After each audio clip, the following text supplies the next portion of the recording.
ये पूरे northern India की समस्या है। पूरे उत्तर भारत में दिल्ली, चरखी दादरी, रोहतक, भिवानी, गुड़गांव, बहादुरगढ़, जींद, मानेसर, नोएडा, ग्रेटर नोएडा, गाजियाबाद और राजस्थान में भिवाड़ी, इन सभी शहरों में हवा सीवियर कैटेगरी में है। जितनी खराब दिल्ली में उतनी खराब इन सभी शहरों में है। इसके अलावा धारूहेड़ा, कैथल, बल्लभगढ़, पानीपत, फरीदाबाद, सोनीपत, नारनौल, कुरुक्षेत्र, बागपत, मेरठ, कानपुर और बिहार में मोतिहारी, बेतिया, कटिहार, इनमें वेरी पुअर कैटेगरी में है। तो ये समस्या पूरे उत्तर भारत की समस्या है प्रदूषण की। और जाहिर तौर पे इसमें केवल आम आदमी पार्टी इसकी जिम्मेदार नहीं है, केवल केजरीवाल इसका जिम्मेदार नहीं है, केवल दिल्ली और पंजाब की सरकारें इसकी जिम्मेदार नहीं है। इसके कई सारे कारण हैं, कई लोकल कारण हैं, कई रीजनल कारण हैं। एक राज्य की हवा एक राज्य में नहीं रहती, इधर से हवा उधर जाती है, उधर से हवा इधर आती है। तो जैसा हम कई बार कह चुके हैं कि इसमें केंद्र सरकार को आगे आके इसके ऊपर स्पेसिफिक कदम उठाने पड़ेंगे ताकि पूरे उत्तर भारत को प्रदूषण से बचाया जा सके। ये पूरे उत्तर भारत की समस्या है, पहली चीज। दूसरी चीज, पंजाब में और दिल्ली में हमारी सरकार है।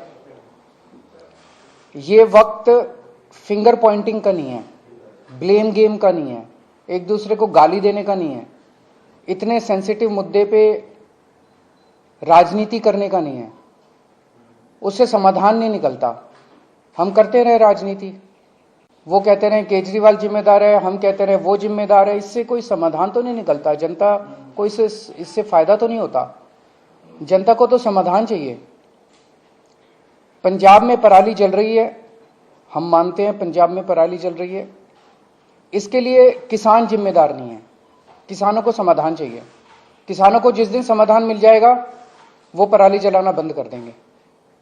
क्योंकि दिल्ली तक जब पराली का धुआं पहुंचता है, उसके पहले तो उस किसान के खुद के घर में वो धुआं जाता है, उसके बच्चों के धुआं जाता है। तो उसके लिए किसान जिम्मेदार नहीं है। पंजाब में हमारी सरकार है। अगर पंजाब में पराली जल रही है उसके लिए हमारी सरकार, हम जिम्मेदार हैं। हम इसकी जिम्मेदारी लेते हैं कि पंजाब में अगर पराली जल रही है। अभी हमारी सरकार को बने हुए 6 महीने हुए हैं। 6 महीने बहुत छोटा पीरियड होता है। बहुत सारी समस्याएं थी पंजाब की। बहुत सारे माफिया काम कर रहे थे पंजाब में। उन कई सारे माफियाओं को कंट्रोल किया है। इसके ऊपर भी मान साहब की सरकार ने कई कदम उठाए हैं, वो अभी आपके साथ शेयर करेंगे। पराली के ऊपर पहला साल था, कुछ महीने का चंद टाइम मिला, कुछ कदमों में कुछ सफलता मिली, काफी सफलता नहीं मिली। और मुझे उम्मीद है कि अगली साल तक, जब अब लगे हुए हैं इस पे, अगली साल तक पराली के जलने का इंसिडेंस काफी कम होगा। कई सारे कदम उठाए जाएंगे, स्पेसिफिक कठोर कदम उठाए जाएंगे, किसानों के साथ मिलकर कदम उठाए जाएंगे। लेकिन हम इसमें ब्लेम गेम नहीं करना चाहते। पंजाब के अंदर अगर पराली जल रही है उसके लिए हम जिम्मेदार हैं, हमारी सरकार जिम्मेदार है। इसमें मान साहब की सरकार ने कई सारे कदम उठाए हैं, वो आपके साथ शेयर करना चाहेंगे। जैसा कि अरविंद केजरीवाल जी ने बोला, ये नॉर्थ इंडिया की प्रॉब्लम है। किसान खुद भी पराली नहीं जलानी चाहता, लेकिन क्योंकि अगली फसल और धान और गेहूं की फसल में सिर्फ और सिर्फ 10-12 दिन का गैप है, तो वो 10-12 दिन में अपने खेत से पराली को कहीं इधर उधर भी नहीं कर सकता। तो उसके पास माचिस की तीली है बस। हमने 1,20,000 के आसपास जो मशीनें दी, जो पराली को बीच में ही, जमीन के बीच में ही खपत कर देती हैं। पीएयू ने एक ऐप बनाई, जैसे आप उबर ओला की कैब ऐप देखते हो कि आप उस पर अगर टच करते हो तो आपको आपके रीजन में 2-3 किलोमीटर की रेंज में जितने भी मशीनें अवेलेबल हैं, ट्रैक्टर अवेलेबल हैं, आप वहां जाके कॉन्टैक्ट नंबर सहित उसमें आ जाता है। हमने गुरुद्वारा साहब जो गांव में है वहाँ पे बार बार हमने वहाँ गुरुद्वारा साहब में अनाउंसमेंट्स करवाई कि पवन गुरु पानी पिता माता तरत महत। गुरु नानक साहब ने पवन को गुरु का दर्जा, पानी को पिता का दर्जा और धरती को माता का दर्जा दिया। ये तीनों दर्जे हमने कायम रखने हैं। इसके अलावा भी हमने बहुत सी पंचायतों को इनकरेज किया। मेरे पास आंकड़े हैं कि 124 गांव, 120 गांव, 93 गांव उन्होंने इकट्ठे होके अपनी अपनी पंचायत बुला के ये मता पास किया ग्राम पंचायत ग्राम सभा में कि हम लोग पराली नहीं जलाएंगे। तो पराली नहीं जलाना चाहता किसान, हाँ अगर जल रही है धुआं उठ रहा है तो हम उसकी जिम्मेदारी लेते हैं। हम कोई जिम्मेदारी से नहीं भाग रहे, जिम्मेदारी हम ले रहे हैं, लेकिन इसको मिल बैठ के हल करना पड़ेगा। जैसा कि अरविंद जी ने बोला कि हमारे पास इतना कम समय था, इतने कम समय में दोनों फसलें आ गई। 16 मार्च को सेरेमनी थी, बस 15 दिन बाद गेहूं आ गया, बिल्कुल गेहूं के बाद धान आ गया। धान की प्रोक्योरमेंट में कोई कमी नहीं है, लिफ्टिंग में कोई कमी नहीं है, किसान को पैसे मिलने में कोई कमी नहीं है, बल्कि घंटों में ट्रांसफर हो रहे हैं पैसे। लेकिन अगर हम ये शान से कहते हैं कि इस साल पंजाब में, हरियाणा में या देश में इतने लाख मीट्रिक टन धान पैदा होगा, रिकॉर्ड टूट जाएंगे, तो हम उस बात को तो शान से कहते हैं। लेकिन हम उस समय ये भी हमें याद रखना चाहिए सरकारों को कि अगर धान के रिकॉर्ड टूट रहे हैं तो पराली के रिकॉर्ड भी टूटेंगे, उतनी पराली भी तो आएगी। तो हमने अभी क्योंकि समय कम था, फिर भी हमने बायो एनर्जी का इंडिया का पहला प्लांट, वर्बियो कंपनी है जर्मनी की, वो लहरा काका के पास माननीय केंद्रीय मंत्री हरदीप पुरी जी वहां पे आए थे, उद्घाटन किया। वो एक प्लांट जो है 47,000 एकड़ की पराली उठा लेगा, पैसे भी देगा, उठा भी लेगा। एक प्लांट सिर्फ 47,000 एकड़, सिर्फ क्योंकि पंजाब में 75 लाख एकड़ में धान की बुआई होती है। तो एक से तो काम नहीं चलेगा, ऐसी हमें पीसीओ कंपनियां चाहिए, पराली से बिजली बनाने वाली कंपनियां, पराली से सीएनजी बनाने वाली कंपनियां, बहुत कुछ लेटेस्ट आ गया। हम आपसे ये वादा करते हैं अगले साल नवंबर में इसी हॉल में शायद हम किसी और एंगल से बैठेंगे कि हम उस समय तक इसका हल कर चुके होंगे। चाहे तो हमें पंजाब में इतनी फर्टाइल धरती है, कुछ भी बीज सकते हैं, बस एमएसपी मिल जाए। चाहे तो हम जो क्रॉप डाइवर्सिफिकेशन है उसकी तरफ जाएंगे, फसलों की अदला बदली में। धान से किसान भी कह रहा है मैं धान नहीं उगाना चाहता, मेरा पानी नीचे जा रहा है धरती वाला। तो जिम्मेदारी लेते हुए being a head of the state Punjab, बहुत शहाद किया, बहुत एफर्ट अभी भी जारी हैं, जितनी देर तक ये क्लियर नहीं होता। लेकिन उसके लिए कोई एक जिम्मेदार आदमी नहीं है, उसमें ये नॉर्थ इंडिया की प्रॉब्लम है।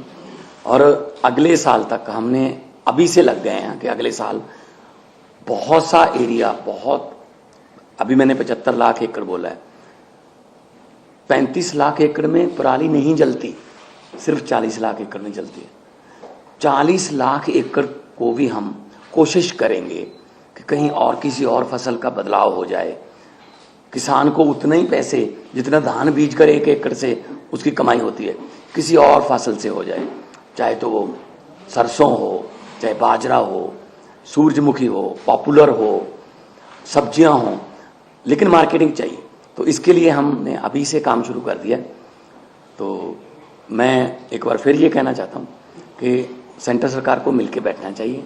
ये नॉर्थ इंडिया का मुद्दा है, पूरे नॉर्थ इंडिया का मुद्दा है। जैसे कि सीएम साहब ने अभी शहरों के नाम गिनाए हैं, कुछ शहरों के नाम ऐसे हैं जो नहीं भी आए होंगे AQI में, तो एयर क्वालिटी इंडेक्स में। सो मैं बतौर मुख्यमंत्री पंजाब आपको आश्वासन भी देता हूं और जिम्मेदारी भी लेता हूं कि जो पराली जल रही है उसका कोई ना कोई हमने एफर्ट्स बहुत किए, कमी भी रह गई होगी, बहुत सी हमारी योजनाएं सफल हुई, बहुत सी नहीं भी सफल हुई, लेकिन किसानों के साथ बैठकर, उनके जथेबंदियों के साथ बैठकर हम अगले साल के लिए प्लान कर रहे हैं और इस साल और कम हो। अभी हमने वो छोड़ा नहीं है कि हम छोड़ रहे हैं कि ऐसे जला दो या को। पर्चे दर्ज की बात है, पर्चे दर्ज करने से किसी भी चीज का इंडेक्स नहीं पता चलता आपको। अगर पर्चे कम दर्ज करेंगे तो इसका मतलब ये थोड़ी है कि पराली कम जली है। अगर किसी ने पर्चे दर्ज नहीं किए इसका मतलब ये थोड़ी पराली जल गई। जब ज्यादा पर्चे दर्ज के लिए इसका मतलब ये। तो मेरा मतलब ये है, किसान को ये भी ना लगे कि मैं अपराधी हूं। किसान को अन्नदाता कहते हैं और अन्नदाता ही रखना है। ये जैसा अभी मान साहब ने कहा कि अभी भी स्थिति को कंट्रोल करने के लिए जो भी आने वाले दिनों में कदम उठाने की जरूरत है हम उठाएंगे। तो दिल्ली में कल से हम प्राइमरी स्कूल्स बंद कर रहे हैं, प्राइमरी क्लासेस बंद कर रहे हैं जब तक स्थिति में सुधार नहीं हो जाता। और ऑड इवन के ऊपर विचार चल रहा है कि ऑड इवन करने की जरूरत है, अगर जरूरत होगी तो ऑड इवन को लागू किया जाएगा। आज सुबह मैं देख रहा था, आदेश गुप्ता जी कह रहे थे कि वो एक दादा के नाते बोल रहे हैं और उनका जो पोता है उसे दिक्कत हो रही है। मैं उन्हें भरोसा दिलाना चाहता हूं आदेश गुप्ता जी कि आपका पोता मेरा भी पोता है और भरोसा रखिए कि हम पूरी कोशिश करेंगे, मिलकर कोशिश करेंगे कि किसी भी बच्चे को किसी भी तरह की तकलीफ नहीं होनी चाहिए, उसके स्वास्थ्य से संबंधित, उसकी ज़िंदगी से संबंधित। अगर कोई क्वेश्चंस हैं एक दो तो। जो आप मान साहब ने कहा, जो पराली को लेकर इस पे सवाल उठ रहे थे कि जो केंद्र सरकार पे आप लोग कह रहे थे कि प्रस्ताव भेजा था नहीं माना गया, उस समय उसके बावजूद कोई और कदम जो आप लोग उठा सकते हैं? नहीं, देखो, दो प्रस्ताव हमने भेजे थे। एक तो था कि 1500 आप दे दो, 500 दिल्ली गवर्नमेंट से ले लेंगे, 500 हम दे देंगे, 2500 रुपये पर एकड़ अगर उसको मिल जाएगा, वो दिहाड़ी वगैरह पे उसका खर्च होगा 1000 के आसपास, वो पराली को एक जगह पे रख लेगा, निकाल के अपनी फसल वो गेहूं की बीज देगा। लेकिन वो प्रस्ताव माना नहीं है। फिर हमने कहा कि बहुत सी कंपनियां ऐसी हैं जो पराली से बिजली बनाना चाहती हैं, बायोगैस बनाना चाहती हैं, उनके लिए फेडरल गवर्नमेंट से, सेंट्रल गवर्नमेंट से हमें परमिशन चाहिए थी, वो भी इतनी जल्दी में हो नहीं पाई। अभी भी हम कोशिश कर रहे हैं दोबारा कि चलो ये सीजन हो गया तो अगला सीजन तक तो कम से कम कर लें। तो हमारी तरफ से 1,20,000 हैप्पी सीडर्स बोलते हैं उसको, वो मशीनें चल रही हैं। मशीनों की अवेलेबिलिटी की कोई प्रॉब्लम नहीं है। हम गुरुद्वारा साहब में भी अनाउंसमेंट करवाते हैं कि जिसको मशीन चाहिए, इस गांव में मशीन, भाई 4 मशीन, 2 ट्रैक्टर हैं। अगर आपके पास अकेला ट्रैक्टर है, मशीन नहीं है, तो आप मशीन वहां से ले आएं। अगर आपके पास ट्रैक्टर भी नहीं है तो ट्रैक्टर समेत भी मशीन मिलती है। तो हम एफर्ट्स में कोई कमी नहीं छोड़ रहे। सेकेंडरी स्कूल 5वीं से ऊपर की क्लासेस की आउटडोर एक्टिविटीज बंद कर रहे हैं। स्पोर्ट्स और आउटडोर एक्टिविटीज जो हैं वो नहीं अलाउड की जाएंगी। सर, आप एनसीआर की बात कर रहे थे। एनसीआर नहीं, पूरे नॉर्दर्न इंडिया की। हरियाणा में खास करके पूरा सोनीपत से लेके पानीपत, करनाल तक दिल्ली जैसे हालात हैं, स्मॉग है, लेकिन वहां पे वो मेजर्स लेते हुए नहीं दिख रही है सरकार, चाहे वो स्मॉग गन्स हो या फिर कंस्ट्रक्शन के लिए तमाम जो एहतियात दिल्ली में बरते जा रहे हैं। Do you think there is an urgent need for the centre to call a joint meeting? मैं वही बार कह रहा हूँ, 2 चीजों की जरूरत है। केंद्र सरकार अब पीछे नहीं रह सकती, केंद्र सरकार को इसका नेतृत्व करना पड़ेगा। केंद्र सरकार को, बिहार तक प्रॉब्लम है, राजस्थान तक प्रॉब्लम है। राजस्थान के भिवाड़ी जिले में आज सीवियर कैटेगरी का पॉल्यूशन है। बिहार के मोतिहारी, बेतिया, कटिहार में वेरी पुअर कैटेगरी का पॉल्यूशन है। ये तो पंजाब की वजह से नहीं हो रहा ना। तो ये समस्या तो पूरे नॉर्दर्न इंडिया की समस्या है, जिसके लिए केंद्र सरकार को सामने आके प्रदूषणों के कारणों के ऊपर काम करना पड़ेगा। और जहां प्रदूषण है वहां पे जो स्टेप्स दिल्ली सरकार उठा रही है, ये स्टेप्स पूरे देश में उठाने की जरूरत है। क्या sir joint meeting of chief minister? जरूर जॉइंट मीटिंग होनी चाहिए, एक्सपर्ट से गाइडेंस होनी चाहिए, हम लोगों को भी गाइडेंस मिले एक्सपर्ट से, उन सब चीजों की जरूरत है। पर एक ही चीज है कि मतलब मैं देख रहा हूँ रोज अखबारों के अंदर केजरीवाल ने ये नहीं किया, केजरीवाल ने ये नहीं किया, केजरीवाल ने ये नहीं। अगर केजरीवाल को गालियां देने से अगर देश का प्रदूषण खत्म होता हो तो दे लो, प्रदूषण तो खत्म नहीं हो रहा ना केजरीवाल को गाली देने से, समाधान तो निकालना ही पड़ेगा ना, राजनीति से नहीं होगा, मिल बैठ के कंस्ट्रक्टिव अप्रोच करनी पड़ेगी। पंजाब में बेलर्स के लिए किसानों की मांग है कि बेलर्स की रिक्वायरमेंट पुणे है स्टबल को पैक करने के लिए, और हरियाणा में भी कुछ डेमोन्स्ट्रेट किया गया था कि बेलर्स की वजह से कहीं ना कहीं पराली जलाने की जो एक्टिविटीज में कमी आई है। तो कितने एक्टिव है अभी कोई संख्या बेलर्स की? वो सारे कदम उठाएंगे, जैसा मैंने कहा कि हमें 6 महीने मिले, 6 महीने बहुत कम होते हैं, मतलब कुछ भी नहीं होते, इतनी बड़ी समस्या है। उसमें भी मतलब पहले कुछ महीने तो लॉ एंड ऑर्डर उसको सब चीजों को कंट्रोल करने में लगे, तो 1 साल और दीजिए, हमें 1 साल मांग रहे हैं। हमें पूरी उम्मीद है जिस तरह से दिल्ली से हमारी आम आदमी पार्टी की सरकारें काम करती हैं, अच्छी नीयत से, पढ़े लिखे लोग हैं हम, तो इसको भी समस्या का समाधान निकालेंगे। बेलर्स भी लेके आएंगे, हैप्पी सीडर भी लेके आएंगे, क्रॉप डाइवर्सिफिकेशन की जरूरत है वो भी करेंगे, सारी चीजों के ऊपर काम अभी पैरेलली चल रहा है। अगले साल में तो अगला सीजन ही होगा, अगले सीजन में आपको ये तकलीफ होनी, लेकिन हम कोशिश ये करेंगे कि हम धान से किसानों को किसी और फसल की तरफ लेके जाएं, उसके लिए मार्केटिंग चाहिए, एमएसपी चाहिए। हम बात कर रहे हैं, सेंटर के साथ भी बातचीत चल रही है कि क्योंकि राइस की कोई कमी नहीं है। मैं एफसीआई की स्टैंडिंग कमेटी का मेंबर था जब मैं मेंबर ऑफ पार्लियामेंट था। एफसीआई ये कह रही है कि हमारे पास राइस की कोई कमी नहीं है, लेकिन अब जो राइस पैदा होता है वो तो एफसीआई को उठाना पड़ता है, एमएसपी पे उठाना पड़ता है। तो हम कोशिश ये करेंगे कि ऐसी फसलें पंजाब में अगली बार आए ज्यादातर जिनमें कम पानी खपत, मतलब पंजाब का नाम ही सिर्फ पानियों पर है, 5 आब, 5 दरिया, पानी नहीं है, ना तो ऊपर वाला ना ही नीचे वाला। 1 किलो चावल पैदा करने के लिए 3800 लीटर पानी पंजाब खपत कर रहा है 1 किलो चावल के लिए। तो हम देश को चावल नहीं दे रहे, हम देश को पानी दे रहे हैं। तो हम कोशिश ये करेंगे, किसान खुद इस बात से सहमत है कि हमें किसी और फसल की तरफ ले जाओ, बशर्ते उन्हें उतना ही कमाई हो जितनी धान से एमएसपी बेच कर। दोनों मुख्यमंत्रियों से सर, शिक्षा मंत्रालय ने देश भर के स्कूलों के लिए परफॉर्मेंस रेटिंग इंडेक्स लागू किया है। 2020-21 की रिपोर्ट है, दिल्ली के स्कूलों की स्थिति खराब बताई गई है, लेवल 2 भी क्रॉस नहीं कर पाई, और उसी दौरान पंजाब ने बेहतर परफॉर्म किया 2020-21 में, पूरे देश में 3रे नंबर पर है। आप सवाल ये है कि एजुकेशन मॉडल जनता से पूछ लो कि कहाँ के स्कूल अच्छे हैं और कहाँ के खराब हैं। मुझे नहीं पता ये कैसे बनाया इंडेक्स, इसकी डिटेल्स तो मनीष सिसोदिया जी बताएंगे, वो टेक्निकली सारी चीजों में समझ रखते हैं कि इसमें कैसे बनाया गया, क्या बनाया गया। लेकिन आप दिल्ली के लोगों से पूछ लो कि स्कूलों से खुश हो गया, और बाकी देश के लोगों से पूछ लो कि स्कूलों से खुश हो गया, आपको आपका जवाब में, और आप भी जानते हो, आप स्माइल कर रहे हो कि कौन सा स्कूल अच्छा है। Thank you.